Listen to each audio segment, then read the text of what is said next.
आत्महत्यांच्या यादीत मुंबई देशात तिसऱ्या स्थानी आहे।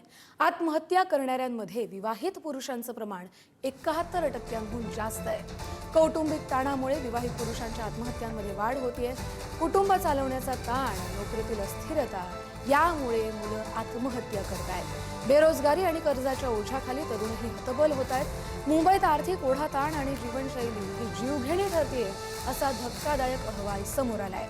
महानगरातील धावपळीची जीवनशैली आणि वाढत्या अपेक्षांमुळे युवकांचं मानसिक आरोग्य धोक्यात आलंय। एनसीआरबीच्या अहवालानुसार देशातील सर्वाधिक आत्महत्यांच्या यादीत मुंबई तिसऱ्या क्रमांकावर असून वर्षभरात 1406 व्यक्तींनी आपलं जीवन संपवलंय।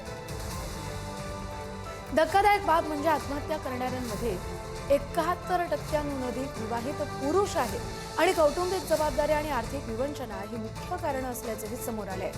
बेरोजगार आणि रोजंदारी मजूरही या चक्रात मोठ्या प्रमाणात भरडले जात आहेत।